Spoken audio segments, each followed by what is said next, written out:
შარშან საქართველოს მიიღო მალარისგან თავისუფალი ქვეყნის სტატუსი, სერტიფიკატი. ეს საკმაოდ დიდი მიღწევა იყო ჩვენი ქვეყნისთვის და მნიშვნელოვანი ეკონომიური თვალსაზრისით, თუნდაც ტურისტული ინფრასტრუქტურის განვითარების კუთხით, იმიტომ რომ ჩვენ რომ მივდივართ ქვეყნებში დაუშვათ საზღვარგარეთ, გვაინტერესებს რამდენად დაცული ვართ ასეთი გადამდები დაავადებებისგან და როცა ქვეყანა ამისგან თავისუფალი, ეს კიდევ ერთი დამატებითი პლუსია იმისთვის, რომ არჩევანი შევაჩეროთ იმ ქვეყანაზე, ამდენად ეს ძალიან მნიშვნელოვანი მონაპოვარი იყო ჩვენი ქვეყნისთვის. მანამდეც არსებობდა ქვეყანაში მალარის საწინააღმდეგო პროგრამა, რომ გრძელდება და მით უმეტეს განსაკუთრებულად ვცდილობ შევინარჩუნოთ ის მაჩვენებელი, რაც არსებობს ქვეყანაში.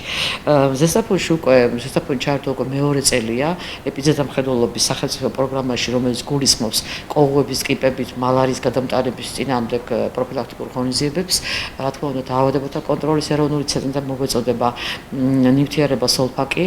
ზესტაფონის მუნიციპალიტეტში ჩვენ უკვე გაჩვენეთ თქვენ, ეს არის ჩვენი არეალი, სადაც მუნიციპალიტეტის ტერიტორიაზე არსებობს ბუნებრივი წყალსატევები, გლობალური დათბობის ფონზე რამოდენიმე წყალსატევი დამშრალია, ზოგი ხელოვნურად მოხდა დაშრობა ავტობანის გაყვანის გამო და ამან გარკვეულად კლიმატური სიტუაცია შეცვალა გარკვეულ არეალში, ამიტომ გარკვეული რისკებიც გაჩნდა და ზოგან პირიქით უკეთესი მდგომარეობა. ამიტომ ყურადღების მოდუნება არ შეიძლება, ჩვენ მუდმივად ვაკეთებთ ამ ტერიტორიის მონიტორინგს, ცენტრში მუშაობს ენტომოლოგიური სამსახური. პირველ ეტაპის სამუშაო მაის-ივნისში უკვე დასრულდა, დაახლოებით 40,000 კვადრატული მეტრი ფართობია დამუშავებული და უკვე მეორე ეტაპის სამუშაო გრძელდება, რომელიც დასრულდება აგვისტოს ბოლოს. ჩვენ გვაქვს 7 ბუნებრივი წყალსატევი, ხელოვნური წყალსატევებიც გვაქვს აღრიცხული, გარდა ამისა არის საკონტროლო ბინა 3 და ამის გარდა კიდევ გვაქვს სანიაღვრე არხები, რომელიც საკმაოდ ბევრია. უბრალოდ ამ მომენტში უნდა ჩატარდეს კომპლექსური სამუშაო, რომ გაიწმინდოს ეს სანიაღვრე არხები ამ წყალმცენარეებისგან, ნაგვის ნარჩენებისგან, რომ უფრო მეტი ეფექტი იყოს.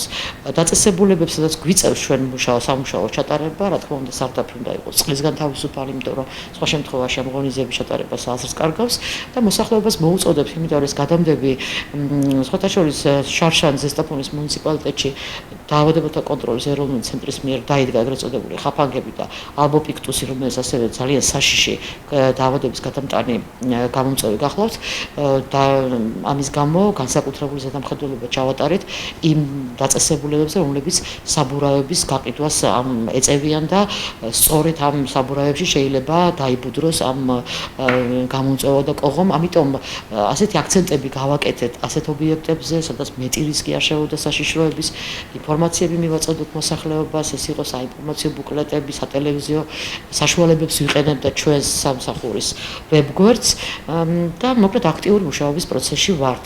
ეს ძალიან მნიშვნელოვანი პროგრამაა, ყველასთვის მნიშვნელოვანი. მე მოუწოდებ მოქალაქეებს, რომ მაქსიმალურად ეცადონ, ფანჯრები იყოს აბადული, როგორც ვიცით ტერმინოლოგია ასე ვიყენებთ, ასევე დაწესებულებები, სარდაფები უნდა მოხდეს, რომ განთავისუფლდეს წყლისგან და განსაკუთრებით ეს ეხება სახელმწიფო დაწესებულებებს, საზოგადოებრივი მნიშვნელობის დაწესებულებებს, იმიტომ რომ ეს შეიძლება იყოს საზოგადოებრივი პრობლემა და გადამტანი არ არჩევს დაუშვათ, არჩევითად არავის არ შეხვდება, ამიტომ ჩვენ ერთად უნდა ვიბრძოლოთ ამ დაავადებების წინააღმდეგ.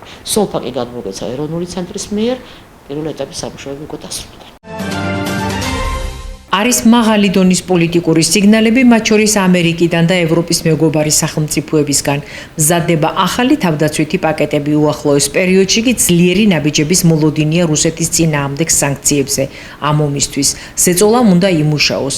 ომში მყოფი ქვეყნის პრეზიდენტი ოკუპანტი ქვეყნის სტრატეგიულ განეიტრალებას ითხოვს, რომელიც ახლა უკრაინელთა საჰაერო და სარაკეტო საბრძოლო თავდაცვითი სისტემების გამოფიტვის მცდელობაშია. ტრამპი კი როგორც საერთაშორისო მედიაწერს ომის დასრულებისთვის მუშაობს და ამისთვის რუსეთს 50 დღიან ვადას აძლევს. შეერთებული შტატების პრეზიდენტი აღნიშნავს, რომ 50 დღის მერე შეთანხმება თუ არ იქნება, ძალაში ტარიფები და სხვა სანქციები შევა.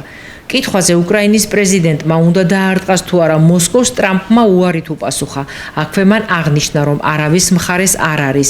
ის რჩება კაცობრიობის მხარეს და ათასობით ადამიანის მკვლელობის შეჩერებას სურს. ვრცელდება ასევე ინფორმაცია, რომ ამერიკა უკრაინას პატრიოტის სისტემის რაკეტებს უგზავნის. სანაცვლოდ კი შესაბამის თანხას სრულად ნატოსგან მიიღებს. თანხას ევროკავშირის ქვეყნებიც გაიღებენ.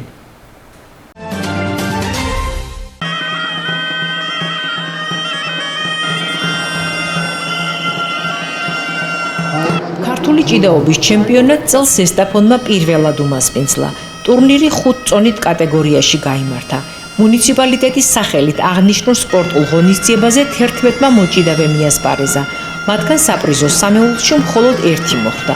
70 კილოგრამ წონით კატეგორიაში მოასპარეზე გოგა გორგაძემ მეორე ადგილი დაიკავა. გამარჯვებულებს შესაბამისი ჯილდოები გადაეცათ. ქართული ჭიდაობის ტურნირი ზესტაფონის სპორტის სასახლეში 2 დღის განმავლობაში მიმდინარეობდა.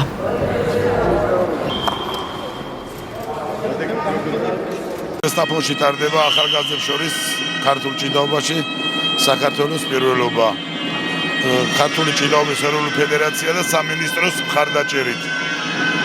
ძალიან მისასალმებელია რეგიონებში გავდივართ, რომ ეს ქართული ჭიდაობის პოპულარიზაცია მაღლა და მაღლა ავიდეს და 100-120 მონაწილეა შვენიერი შეჯიბრი გამოვიდა და რავი დიდი მადლობა რა ზესტაფონს. მოხარული ვარ, რომ ჩემ ქალაქში საქართველოს ჩემპიონატი პირველად ტარდება ქართულ ჭიდაობაში და უმასპინძლებს ჩვენ ქართულ ფედერაციას, ქართულ მოჭიდავეებს და ჩავატარეთ ზესტაფონში. მე მგონი კარგი ტურნირი ჩვენ საუკეთესო მოჭიდავეები იყვნენ და მადლობა უხალხო ყველაფერი უთრამოდ ჩამთავრდა და ყველაფერი კარგად ასრულდა. შევეცდებით რომ უფრო ხშირად ჩავატაროთ ზესტაფონში და იმერეთში. ვიჭიდავ 90 კილოგრამ წონით კატეგორიაში. პირველად მოვიგე საქართველოს ჩემპიონატი ქართულ ჭიდაობაში და ძალიან მაგარი შეგრძნება. ეხლა 2 წელი დიდები არიან, ჩემზე მე 27-იანი ვარ და როცა დიდებში ჩემპიონი ხდები, ძალიან მაგარი შეგრძნებაა და ყველას უსურვებ, რომ ეს ოქროს მედალი შემო გაიგოს. მადლობა მინდა უთხრა ორგანიზატორებს დღევანდელი დღის ეს ლამაზად ჩატარებისათვის. სამწუხაროდ დღეს პირველ ადგილს ვერ დავჯერდი, მეორეზე გავედი. თუმცა მაინც ასთვის კმაყოფილი ვარ და შემდეგში იმედია სულ უფრო იქნება. კადრებში ახლა ზესტაფონელი მოზარდი ძიუდოისტის დაჩი ჭანტურიძის ორთაბრძოლას უყურებთ, სადაც ის მესამე საპრიზო ადგილის მოპოვებას ცდილობს. მან 5-დან 4 მეტოქის დამარცხება შეძლო და ლიდერთა სამეულში მოხვედრისთვის გამართული ფინალი მოიგო. დაჩი 46 კილოგრამ წონით კატეგორიაში ასპარეზობდა. ვიყავი თურქეთში ვიმყოფებოდით 5 დღე. თურქეთში გაიმართა ჭიდაობა, ოლიმპიადა, ვიჭიდავი 5 შეხვედრა, მოვიგე 4 და წავაგე 1. ძალიან კმაყოფილი ვარ ჩემი შედეგით და მადლობას ვუხდით ჩემ ტრენერს კობოდანიკა სვიანაძე. აზერთან წავაგე მე-4 შეხვედრა, მანამდე კიდე ვარჯიშობდი, ვამუშავებდი ფიზიკურად და კიმონოში ილეთებს ვამუშავებდი. მიუხედავად იმისა, რომ მესამე ადგილი ავიღე, თვლი რომ ეს ძალიან დიდი მიღწევაა. 2015-17 წლებში დაბადებულ მონაწილეთა შორის კიდევ ერთმა ზესტაფონელმა ლაზარე შარიქაძემ შეძლო მესამე საპრიზო ადგილზე გასვლა, რომელიც 50 კილოგრამ წონით კატეგორიაში ასპარეზობდა. აღნიშნული ტურნირი თურქეთში ქოჯაელში გაიმართა და მასში 25 ქვეყნის მოზარდი ძიუდოისტი გოგონა და ვაჟი მონაწილეობდა. ზესტაფონი ამ ასპარეზობაში 4 ძიუდოისტით იყო წარმოდგენილი, მათ შორის 2-მა საპრიზო ადგილზე გასვლა შეძლო.